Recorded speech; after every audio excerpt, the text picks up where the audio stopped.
കേരളത്തിലെ തെരഞ്ഞെടുപ്പ് രാഷ്ട്രീയത്തെക്കുറിച്ച് ചർച്ച ചെയ്യുമ്പോൾ നമുക്ക് ചേരി ചിരിച്ച് മുമ്പ് കഴിഞ്ഞ ചർച്ചയിൽ നമ്മൾ പറഞ്ഞതാണ്. ചില ഭാഗങ്ങൾ, ചില മേഖലകൾ ഇടതുപക്ഷത്തിന് അനുകൂലവും UDF അല്ലെ കോൺഗ്രസിന് അനുകൂലമായി ഏതാനും മേഖലകളുമുണ്ട്. അതിൽ കൊല്ലം ഇടതുപക്ഷത്തിൻ്റെ ഉരുക്ക് കോട്ടയാണ് എന്ന് വിചാരിച്ചു. ഇടതുപക്ഷം എന്ന് പറയുമ്പോൾ നമ്മൾ ഉദ്ദേശിക്കുന്ന രണ്ട് കാര്യങ്ങളുണ്ട്. CPM മാത്രമല്ല, CPIക്കും ഏതാനും MLA സ്ഥിരമായി ജയിക്കുന്ന സീറ്റുകളുണ്ട്. പണ്ടാണെങ്കിൽ RSPക്കും ഉണ്ട്. RSPക്കും ഉണ്ട്. അപ്പം ഇടതുപക്ഷ പാർട്ടികളുടെ അല്ലെ ട്രേഡ് യൂണിയനുകളുടെ ഒരു ശക്തി കേന്ദ്രമായിരുന്നു ഈറ്റില്ലമായിരുന്നു കൊല്ലം. കൊല്ലത്ത് അടുത്ത കാലത്ത് എനിക്ക് തോന്നുന്നു കൊല്ലത്ത് ശക്തമായ ഭരണവിരുദ്ധ വികാരം പ്രകടിപ്പിക്കുന്നവരാണ് കൊല്ലംകാർ. ഇപ്രാവശ്യം കഴിഞ്ഞ തവണ അത് ഉണ്ടായിരുന്നില്ലെങ്കിലും, അതായത് രണ്ടാം പിണറായി സർക്കാർ വരുമ്പോൾ അത്ര അവർ കാണിച്ചിരുന്നില്ലെങ്കിലും, ഇത്തവണ ഏറ്റവും നമ്മൾ ഈ മാധ്യമ പ്രവർത്തനത്തിൻ്റെ ഇടയിൽ നമുക്ക് മനസ്സിലാവുന്ന ചില കാര്യങ്ങളുണ്ട്. കേരളത്തിൽ തിടുക്കം കാണിക്കുന്ന ഒരു ജില്ല, ഒരു തെരഞ്ഞെടുപ്പ് വന്നാൽ ഞങ്ങൾ കാണിച്ചു കൊടുക്കാമെന്നുള്ളതിൻ്റെ തിടുക്കം കാണിക്കുന്ന ഒരു ജില്ല എനിക്ക് തോന്നുന്നു കൊല്ലമാണ്. അതുകൊണ്ടാണ് മേഴ്സിക്കുട്ടിയമ്മ തോറ്റത്. അതെ, മേഴ്സിക്കുട്ടിയമ്മ തോറ്റതിൻ്റെ ഒരു വികാരം. അന്ന് എനിക്ക് തോന്നുന്നു തീരദേശ മണ്ഡലങ്ങളൊക്കെ എല്ലാവരും കൂടി ഒരു തീരുമാനമെടുത്തിരുന്നില്ല, കുണ്ടറ മാത്രമേ തീരുമാനമെടുത്തിരുന്നുള്ളൂ. പക്ഷേ ഇത്തവണ കൊല്ലത്തെ തീരദേശങ്ങളും മലയോര മേഖലയും ഒക്കെ ഒരു വലിയൊരു എതിർപ്പ് LDFനോട് പ്രകടിപ്പിക്കുന്നതായി കാണുന്നുണ്ട്. അപ്പോൾ തന്നെ നമുക്ക് ചർച്ച ചെയ്യാവുന്ന ചില മണ്ഡലങ്ങൾ, അതിപ്രധാനമായ മണ്ഡലങ്ങൾ കൊല്ലത്തുണ്ട്. ഒന്ന് കൊല്ലം നഗരം. കൊല്ലം നഗരത്തെക്കുറിച്ച് നിങ്ങൾക്കറിയാം, ഒട്ടനവധി മന്ത്രിമാരെ സൃഷ്ടിച്ച മണ്ഡലമാണ്. RSPക്കും LDFനും എല്ലാവർക്കും നല്ല സ്വാധീനമുള്ള, അതുപോലെ കോൺഗ്രസും ഒരുപാട് ജയിച്ച പാരമ്പര്യമുണ്ട് കോൺഗ്രസ്സിന്. ഇന്നത്തെ നിലയിൽ നമ്മൾ കൊല്ലവും ചർച്ച ചെയ്യുന്നു. അതുപോലെ RSPയുടെ പണ്ട് മുതലുള്ള പാരമ്പര്യ മണ്ഡലമായ ചവറ, അതുപോലെ UDFൻ്റെ കയ്യിൽ നിന്നുള്ള കോൺഗ്രസ് നേതാവ് PC വിഷ്ണുനാഥ് ഇപ്പോൾ MLA ആയിട്ടുള്ള കുണ്ടറ. ഇതൊക്കെ എനിക്ക് തോന്നുന്നു ഒരു ഞാണിൽമേൽ കളി എന്ന് പറയുന്ന പോലെ, അല്ലെങ്കിൽ ഒരു മുൾമുനയിൽ നിൽക്കുന്ന ഒരു മണ്ഡലമാണ് എന്ന് തോന്നുന്നു. ഇതൊക്കെ എങ്ങോട്ട് ചായാൻ സാധ്യതയുണ്ട് ഈ തെരഞ്ഞെടുപ്പിൽ 2026? കൊല്ലം ജില്ലയിൽ രാഷ്ട്രീയം എല്ലാം മാറ്റിവെക്കുക, എല്ലാ രാഷ്ട്രീയവും മാറ്റിവെച്ച് കൊല്ലം ജില്ലയിലെ രാഷ്ട്രീയം മാറ്റിവെച്ച് കൊല്ലം ജില്ലക്കൊരു തെരഞ്ഞെടുപ്പിൽ ആ രാഷ്ട്രീയമുണ്ട്, യഥാർത്ഥ രാഷ്ട്രീയമുണ്ട്, അതെ, പാർട്ടി രാഷ്ട്രീയമല്ല. കൊല്ലം ജില്ലയിലെ ഭൂരിഭാഗം ജനങ്ങളും അനുഭവിക്കുന്ന പ്രധാനപ്പെട്ട പ്രശ്നം കരിമണൽ കടത്തും കടൽ അല്ലെ മത്സ്യത്തൊഴിലാളികളുടെ പ്രശ്നങ്ങളാണ്. കടൽ കൊള്ള എന്നുള്ളൊരു പേര്, കടൽ കൊള്ള, അതൊരു കേക്കൊള്ള. അതെ, അപ്പോൾ മത്സ്യത്തൊഴിലാളികളുടെ ഇതാണ്. അപ്പോൾ ആ അർത്ഥത്തിൽ കൊല്ലം തൊട്ടിങ്ങോട്ട് കിടക്കുന്ന തീരപ്രദേശങ്ങളെല്ലാം തീർച്ചയായിട്ടും LDFന് എതിരായി ഒരു ചെറിയ അവർ തീരപ്രദേശം പ്രതികരിക്കുന്നത് ഒരു വിരുദ്ധ വികാരം, ശക്തമായ പ്രതികരണം, ഒരു മുദ്രാവാക്യങ്ങളിൽ അവസാനിക്കരുത്. അതെ, എനിക്ക് തോന്നുന്നു ഒരു 40-ന് മുകളിൽ മണ്ഡലം തീരദേശത്തുണ്ടെന്ന് തോന്നുന്നു. തീരദേശത്തുണ്ട്. അതിലൊരു 30-35 മണ്ഡലങ്ങളിൽ UDFന് തന്നെ കിട്ടാനാ സാധ്യത. അതെ, ഇപ്പോൾ ഇല്ല, വളരെ കുറവാണ്. ഇപ്പൊ ഇല്ല, ഇപ്പൊ എവിടെയാ ഉള്ളത്? അതെ, ഒന്നും തന്നെ ഇങ്ങോട്ട് മാറിയാ ഒന്നുമില്ലല്ലോ. പൊന്നാനി തൊട്ട് ഇങ്ങോട്ട് ഒരു മണ്ഡലം തീരദേശത്ത് കിട്ടിയിട്ടില്ല. അത് കൊച്ചി പോലും ഇല്ല. കൊച്ചി വൈപ്പിൻ, അതാണ് തീരദേശത്തെ മണ്ഡലങ്ങൾ. ഒന്നുമില്ല. ആ ദൗർബല്യം മറികടക്കാനാണ് ഈ വഖഫുമായിട്ട് ഭയങ്കര കാര്യമായിട്ട് ഇപ്പം കൊണ്ടുവന്നത്. കമ്മിറ്റി ഇപ്പം അങ്ങനെ ഉണ്ടാക്കാനോ റിപ്പോർട്ട് ഉണ്ടാക്കാനൊക്കെ കാരണം അതാണ്. ആ ക്രിസ്ത്യൻ മുസ്ലിം ഡിവൈഡ് ഉണ്ടാക്കി കുറെ ക്രിസ്ത്യാനിയെ കൂടെ കിട്ടുമോ എന്നൊരു ശ്രമമാണ് ഇവിടെ നടത്തിയത്. ഇനി കൊല്ലത്തിൻ്റെ ഒരു നിയോജകമണ്ഡലത്തിൻ്റെ ജനങ്ങൾ വോട്ട് ചെയ്യാൻ തീരുമാനിക്കുന്നത് എന്തെല്ലാം പ്രതികൂല സാഹചര്യങ്ങളുണ്ടെങ്കിലും അവിടെ മത്സരിക്കുന്ന സ്ഥാനാർത്ഥി അവരുടെ വിശ്വാസം പിടിച്ചെടുക്കാൻ കഴിവുള്ളവനാണെങ്കിൽ തീർച്ചയായിട്ടും വലിയ തട്ടുകേടില്ലാതെ ജയിച്ചു പോരും. അത് നമ്മൾ ഇവിടെ നമ്മൾ പറഞ്ഞു, വിഷ്ണുനാഥൻ അവിടെ ജയിക്കാൻ പറ്റി. അതിനേക്കാൾ പോലെ ഇപ്പോൾ തൊട്ടപ്പുറത്ത് മഹേഷുണ്ട്. അതെ അതെ അതെ, കരുനാഗപ്പള്ളിയുണ്ട്. ഇവിടെ കരുനാഗപ്പള്ളി കൂടുതലായും ചർച്ചയ്ക്ക് എടുക്കാതിരിക്കുന്നതിന് കാരണമുണ്ട്. കാരണം കരുനാഗപ്പള്ളി ആർക്കൊപ്പം നിൽക്കുമെന്ന് പറയുന്നതിൽ ഒരു സംശയമില്ലാത്തൊരവസ്ഥയിൽ അങ്ങനെയല്ല, അവിടെ എന്തുകൊണ്ട് നിൽക്കുന്നു എന്നുള്ളത് നമ്മൾ കരുനാഗപ്പള്ളി എങ്ങനെ മഹേഷിനെ ജയിക്കാൻ പറ്റി എന്നുള്ളതാണ്. അവർ മുഴുവൻ നാളെ കോൺഗ്രസ്സുകാരായിട്ടല്ല, മഹേഷിന് വോട്ട് ചെയ്യുന്നവർ മുഴുവൻ കോൺഗ്രസ്സിലോ UDFലോ മുസ്ലിം ലീഗോ ആയിട്ടുള്ളതല്ല. പക്ഷേ സാമൂഹിക സാഹചര്യം മഹേഷിന് അവർക്ക് സ്വീകാര്യമാണ്. പിന്നെ രണ്ടാമത് കൊല്ലത്ത് എന്തെല്ലാം പരീക്ഷണങ്ങൾ പാർലമെന്റിലേക്ക് അവർ നടത്തി. MAB അവർ നിർത്തി നോക്കി ഇല്ലേ? MAB അഖിലേന്ത്യാ സെക്രട്ടറി ആയി, പക്ഷെ കൊല്ലത്ത് ജയിക്കാൻ പറ്റില്ല. അപ്പോൾ ഇങ്ങനെ പല പരീക്ഷണം നടത്തിയിട്ടും കൊല്ലത്തെ സാധാരണ ജനങ്ങൾ പ്രേമേന്ദ്രൻ്റെ കൂടെ അല്ലെ UDFൻ്റെ കൂടെ നിന്നു. അസംബ്ലി ഇലക്ഷൻ വരുമ്പോൾ ഇവർ മാറാനുള്ള കാരണം കൊല്ലത്തിൻ്റെ അവിടെ ഉണ്ടായിരുന്ന മുൻകാല നേതാക്കന്മാരുടെ ചെയ്തികൾ. അവരെ അവിടുന്ന് മാറ്റി കഴിഞ്ഞപ്പോൾ ഇത്തോടെ വളരെ അടുത്ത മത്സരം വന്നു. അതെ, അവിടെ നിന്നുകൊണ്ട് കൊണ്ട് ശൂരനാട് രാജശേഖരൻ ബായും കൊണ്ടുപോയ കേസ് പറയുന്നേട്ടു. അതെ.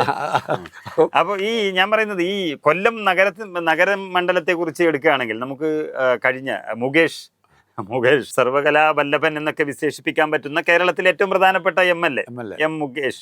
ഈ മുകേഷ് MLA ആദ്യം മത്സരിക്കുമ്പോൾ 2016 അദ്ദേഹത്തിന് 10,000 ഹേമ കമ്മിറ്റിയുടെ ലിസ്റ്റിലുള്ള ഒരു വേടൻ. അതെ, മറ്റൊരു വേടൻ. അപ്പോൾ ഈ 17,000-ഓളം വോട്ടുകൾക്കാണ് 2016 അദ്ദേഹം സൂരജ് രവിയെ തോൽപ്പിക്കുന്നത്.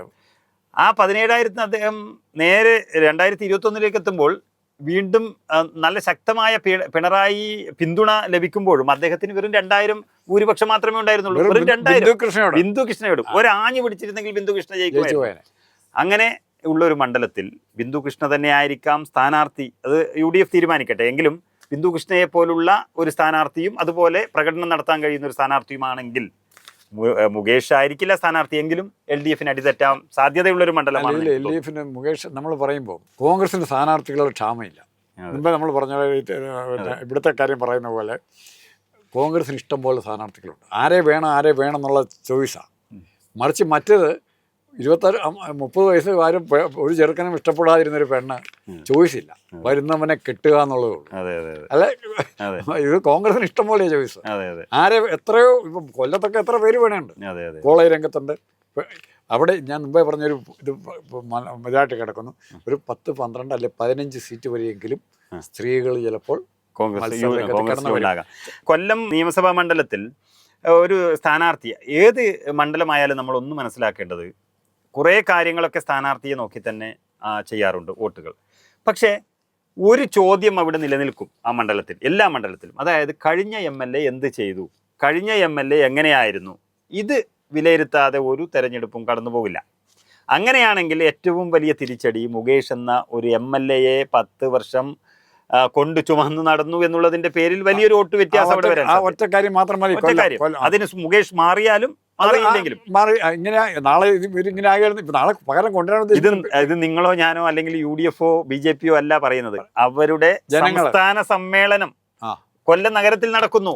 കൊല്ലം MLAക്ക് അങ്ങോട്ട് പ്രവേശനമില്ല. അതിനർത്ഥം എന്താ? കൊല്ലം MLA 100% പരാജയപ്പെട്ടു എന്നുള്ളത് CPM തന്നെ സമ്മതിക്കുന്ന ഒരു അവസ്ഥയിലേക്ക് വന്നു. അതുകൊണ്ട് അദ്ദേഹത്തെ സമ്മേളനത്തിന് വരെ വിളിച്ചില്ല. പൊതുകാര്യങ്ങൾക്കല്ല, അവരുടെ സമ്മേളനത്തിന് വരെ വിളിക്കാൻ പറ്റാത്തൊരു MLA ആയി കൊല്ലത്തെ MLA അതപ്പതിച്ചു എന്ന് പറഞ്ഞാൽ അതിനപ്പുറത്ത് ഒരു വോട്ട് കൊടുക്കാനൊന്നും യോഗ്യനാണോ? പിന്നെ തിരിച്ചു പിടിക്കാൻ പോകുന്ന ഒരു നിയോജകമണ്ഡലം ചവറ നമ്മൾ മുമ്പേ പറഞ്ഞ കാര്യത്തിലാണ്. അതെ, UDFന്റെ LDFിനേക്കാൾ കൂടുതൽ ബേബി ജോണിന്റെ കുടുംബത്തോടുള്ള ഒരു ബന്ധം ഉണ്ടായിരുന്നു. അതെന്തോ കാരണങ്ങളുടെ ഒരു അതിർത്തി ബേബി ജോണിനോട് വന്നു. ആ അതിർത്തി പ്രകടിപ്പിച്ചു. NK പ്രേമചന്ദ്രനെ പോലും 2011 തോൽപ്പിച്ച ആളാണ് baby John, Shibu baby John. അപ്പോൾ ഷിബു ബേബി ജോണ് ഇത്തവണ കഴിഞ്ഞ പ്രാവശ്യം ഷിബുവിനെ ജയിപ്പിക്കാത്തതിന്റെ കോമ്പൻസേഷൻ കൂടി. അതെ, ഇപ്പൊ 2016 വിജയൻപിള്ള എന്നൊരു സ്ഥാനാർത്ഥി അവിടത്തേക്ക് അപ്രതീക്ഷിതമായി കടന്നു വരുന്നു. ഒരു ബാർ മുതലാളി എന്നൊക്കെ പറഞ്ഞു മാധ്യമങ്ങളൊക്കെ പറഞ്ഞു, നമുക്കതിനെ കുറിച്ച് കൂടുതൽ അറിയില്ല. അന്ന് വരുമ്പോൾ വിജയൻപിള്ള ഷിബു ബേബി ജോണിന്റെ മുമ്പിൽ, അതായത് NK പ്രേമചന്ദ്രനെ തോൽപ്പിച്ച ഷിബുവിന്റെ മുമ്പിൽ വിജയൻപിള്ള, എന്ത് വിജയൻപിള്ള, അങ്ങനെ ഒരു ചോദ്യം അവിടെ ഉയർന്നു. വോട്ടെണ്ണി നോക്കുമ്പോൾ 6,000 ചില്ലാൻ വോട്ടുകൾക്ക് ഷിബു ബേബി ജോൺ തോറ്റു. അവിടെ ഈ പിണറായി വിജയൻ ഇവിടെ പരീക്ഷിച്ച് കേരള ജനതയെ പരിഹസിക്കുന്ന ഒരു പരിപാടി, കിറ്റ് കൊടുത്താൽ വോട്ട് കിട്ടുന്നൊരു സങ്കല്പം ഉണ്ടാക്കിയിട്ടുണ്ട്. ഏറ്റവും കൂടുതൽ കിറ്റ് കൊടുക്കാൻ പറ്റുന്ന ഒരാൾ വിജയൻപിള്ളയായിരുന്നു. പക്ഷേ ഷിബു ബേബി ജോണി ഇറങ്ങിക്കളിക്കാൻ സമയം കിട്ടിയില്ല. 2019 ലോകസഭ കഴിയുമ്പോഴേക്കും കൊറോണ വന്നു, 2 വർഷം നശിപ്പിച്ചു. ഷിബു ബേബി ജോണിന് ഒന്നും ചെയ്യാൻ പറ്റിയിട്ടില്ല. 1000-ഓളം വോട്ടുകൾക്ക് മാത്രം ഷിബു ബേബി ജോൺ 2021 തോൽക്കുന്നു. ആ മണ്ഡലം ഷിബു ബേബി ജോൺ ഒരു കാര്യം പ്രഖ്യാപിച്ചിരിക്കുന്നു, ഈ മണ്ഡലം പിടിച്ചെടുക്കുന്ന ആദ്യത്തെ UDFന്റെ സീറ്റുകളിൽ ഒന്നായിരിക്കും ചവറ എന്നുള്ളത്. അതിൽ സാധിക്കുമോ ഷിബു ബേബി ജോൺ? ഞാൻ നമ്മൾ മുമ്പേ പറഞ്ഞ പോലെ പറയേണ്ട ആവശ്യമില്ല, എന്നാൽ പോലും പറയാം. ആദ്യത്തെ മണ്ഡലമായിരിക്കും അടുത്ത വർഷത്തിന് ആദ്യത്തെ മണ്ഡലം ചിലപ്പോൾ UDF ഗ്യാരണ്ടി ചെയ്യുന്നത് ഷമാ മുഹമ്മദൊക്കെ എവിടെയെങ്കിലൊക്കെ മത്സരിക്കുകയാണ്, ആ മണ്ഡലം ജയിച്ചു പോകും. അതെ, അതൊക്കെയുണ്ട്. UDFൽ ഒരുപാട് ആൾക്കാർ അങ്ങനെയുള്ളവരുണ്ട്. ഒത്തിരിയുണ്ട്. അത് നേരത്തെ അഡ്വാൻസ് ചെയ്ത് അവരുടെ സ്റ്റൈൽ എങ്ങനെയാണെന്ന് വെച്ചാൽ രാഹുൽ ഗാന്ധിയോ പ്രിയങ്കയോ വരുന്നൊരു മീറ്റിങ്ങിന്റെ മുമ്പിൽ ആ പ്രകടനത്തിൽ അവർ മുമ്പിൽ കയറും. അതെ, ഷിബു ബേബി ജോണൊക്കെ അത്രയും ആത്മവിശ്വാസത്തോടെ ഇറങ്ങിയില്ല എങ്കിൽ 41 സീറ്റുകൾ മാത്രമുള്ള UDFന് ഇനി 30 സീറ്റുകൾ വേണം, ഏറ്റവും കുറഞ്ഞത് അധികാരത്തിൽ. അതിൽ 30 സീറ്റ് അതങ്ങനെ പേടിക്കേണ്ട ആവശ്യമില്ലെന്നേ. കിട്ടുവാണെങ്കിൽ 30-40 വരെ 40-80 30-110 സീറ്റ് വരെ കിട്ടും. അതെ, കിട്ടുവാണെങ്കിൽ. പക്ഷേ ഈ ഇത്രയും ആത്മവിശ്വാസം വെച്ച് നേതാക്കൾ നീങ്ങണം, പ്രവർത്തിക്കണം. കട്ടിച്ച് ഭൂരിപക്ഷം കിട്ടുന്ന എപ്പോഴാന്ന് പറഞ്ഞാൽ രണ്ട് മുന്നണികളെ കുറിച്ചും വലിയ അഭിപ്രായമൊന്നും ഇല്ലാത്ത, ഇപ്പം കഴിഞ്ഞ ഉമ്മൻചാണ്ടി ഗവൺമെൻറ്റിൻ്റെ കാര്യം തന്നെ എടുത്തു. ഉമ്മൻചാണ്ടി കട്ടിച്ച് ജയിച്ചു 2-3 സീറ്റ്. അപ്പം അതിൻ്റെ കാരണം അങ്ങനത്തെ സാഹചര്യത്തിൽ ഒരു മുന്നണിക്ക് അനുകൂലമായൊരു തരംഗം ഉണ്ടാകുകയില്ല. ഇപ്പോഴങ്ങനെയല്ല. പിണറായി വിജയനെ എന്താ ചെയ്യേണ്ടത്, എന്താ ചെയ്യണമെന്ന് ഞാൻ വിരുദ്ധ വികാരം അത് നമുക്ക് സോഷ്യൽ മീഡിയയിലൊക്കെ കാണാം. ആ വികാരം ഇന്ന് റെപ്രസെൻ്റ് ചെയ്യണം. മറ്റ് ഇനി ഒന്നുകൂടെ പറയാം, മറിച്ച് പിണറായി വിജയനെ ആരെങ്കിലും വിമർശിച്ചാൽ ഫേസ്ബുക്കിലായാലും ഏത് സോഷ്യൽ മീഡിയയിലായാലും ഏറ്റവും കൂടുതൽ പിണറായി വിജയനെ എതിർക്കുന്നവരെ വിമർശിക്കുന്നത് മുസ്ലിം പേരുകളിലുള്ളവരാണ്. ശ്രദ്ധിച്ചിട്ടുണ്ടോ? അതെ അതെ, അത് അടുത്ത കാലത്തായി കണ്ടുവരുന്ന അല്ല, ഇപ്പം അത് മാറി. ഇപ്പം ആ സിറ്റുവേഷൻ മാറി. ഇപ്പം പിണറായി വിജയനോടുള്ള അന്ധമായ പിണറായി വിജയൻ ആരാന്ന് ഇപ്പോൾ അവർക്ക് മനസ്സിലായി. അല്ല, മറ്റേത് ആർദ്രത്തിൽ മോഡി വന്നാൽ ഞാൻ പിടിച്ചു വെക്കാവുന്നല്ല. അതെ അതെ അതെ അതെ, അതൊക്കെ മാറി. അപ്പോൾ ഈ ചവറ ഏതായാലും കൊല്ലം ഒരു ഏകദേശവും, ചവറ 100% UDF. കൊല്ലം നമ്മൾ പറഞ്ഞ 3 സീറ്റ് ഏകദേശത്തിന്റെ അർത്ഥം ആവശ്യമില്ല. ഷുവറാണ്. അല്ല, ഇപ്പോൾ എനിക്ക് നമ്മൾ UDF കിട്ടാവുന്ന മണ്ഡലങ്ങളെ കുറിച്ചല്ല, UDF കയ്യിൽ നിന്ന് ഒരു പക്ഷെ നഷ്ടപ്പെട്ടാലോ എന്ന് ഭയപ്പെടുന്ന മണ്ഡലമാണ് കുണ്ടറ. ഭയപ്പെടുന്ന മണ്ഡലം. അതെ, കുണ്ടറ ഒരു ആവേശത്തിന് പുറത്ത് വിഷ്ണുനാഥ്. വിഷ്ണുനാഥ് ഇപ്പൊ ഞാനൊക്കെ ഇപ്പൊ രാഹുൽ മാങ്കൂട്ടം ജയിച്ചു കഴിഞ്ഞു. ഞാൻ ശ്രദ്ധിച്ച് വിഷ്ണുനാഥിൻ്റെ ഒരു പെരുമാറ്റം, അത് രമേശിനൊക്കെ ഉള്ള കുഴപ്പമാണ്. രാഹുൽ മാങ്കൂട്ടം ജയിച്ചു കഴിഞ്ഞ് ഇയാളെ ഈ പൊത്തിപ്പിടിച്ചോണ്ട് നടക്കുന്നത് എവിടെ പോയാലും. അതായത് ഞാനാണ്, എ ഗ്രൂപ്പാണ്, എൻ്റെ ശിങ്കിടിയാണ്, എൻ്റെ വളർത്തുപുത്രനാണെന്നുള്ള വേണ്ടി കരുണാകരൻ എൻ്റെ പിള്ളേരെന്ന് പറയുന്ന പോലെ ഈ രാഹുൽ ഗാന്ധി എവിടെ പോയാലും. അപ്പം അത് വിഷ്ണുനാഥിനേക്കാൾ അങ്ങനെ ഒരു ഗ്രൂപ്പ് ഉണ്ടാക്കാൻ ശ്രമിക്കുന്നു എന്നുള്ളൊരു സംശയമുണ്ട്. കാരണം ഇനി UDF കോൺഗ്രസിനെ സംബന്ധിച്ചിടത്തോളം ഗ്രൂപ്പ് എന്ന് പറയുന്നത് പടിക്ക് പുറത്ത് വെക്കേണ്ട ഒരു സാധനം. അങ്ങനെയല്ല, ഇന്ന് ഗ്രൂപ്പല്ല, ഇന്ന് എല്ലാവർക്കും ഗ്രൂപ്പ്, അവരവരുടെ ഗ്രൂപ്പ് നോക്കും. ഇഷ്ടം പോലെ ഗ്രൂപ്പുണ്ട്. പ്രത്യേകിച്ച് ആർക്കും ഗ്രൂപ്പ് ഇല്ലാതിരിക്കും. അത് മാത്രമല്ല, ഒരു ഗ്യാരണ്ടി എന്ന് പറയുന്ന ഒരു മണ്ഡലം അല്ല കുണ്ടറ. കുണ്ടറയിൽ ജനിച്ച നാട്ടിൽ 30,000-ൽ പരം വോട്ടുകൾക്ക് തോറ്റ മനുഷ്യനാണ് രാജ്മോഹൻ ഉണ്ണിത്താൻ. രാജ്മോഹൻ ഉണ്ണിത്താൻ സ്വന്തം നാട്ടിൽ ജയിക്കാതെ കാസർഗോഡ് പോയി ജയിച്ചു. അത് ലോകസഭ, അത് മറ്റൊരു കാര്യം.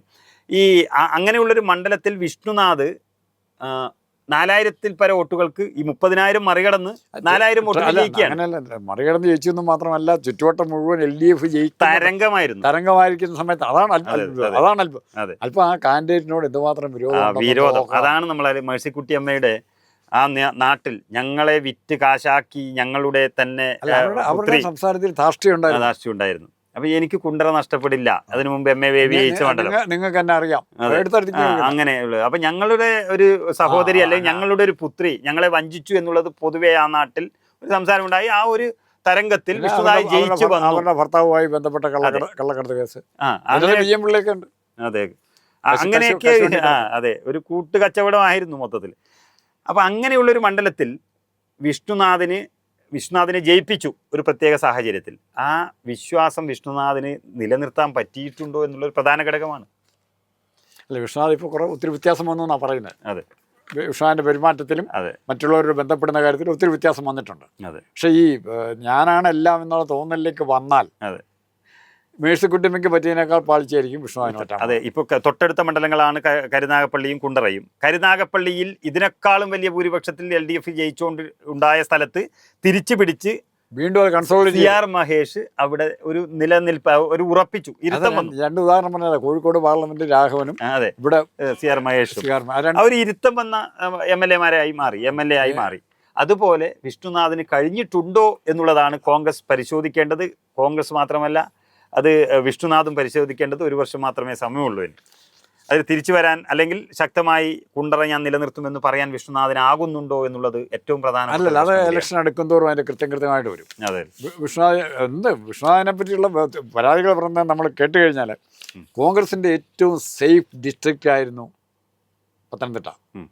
സേഫ് എന്നുവെച്ചാൽ വളരെ കോട്ടയത്തെക്കാളും ഒക്കെ ഇടുക്കിയേക്കാളൊക്കെ സേഫായിരുന്നു പത്തനംതിട്ട. അവിടെ കൊണ്ട് കളഞ്ഞില്ലേ, വേറും ഗ്രൂപ്പുകളുടെ പേര് കളഞ്ഞാണ്. അതെ, ശിവദാസൻ നായർ, ചെങ്ങന്നൂർ സീറ്റൊക്കെ കോൺഗ്രസ് നഷ്ടപ്പെടുത്താൻ ഇവരെ കൊണ്ടേ പറ്റുള്ളൂ. അതാണ് പിടിക്കാനല്ല, നഷ്ടപ്പെടുത്താൻ.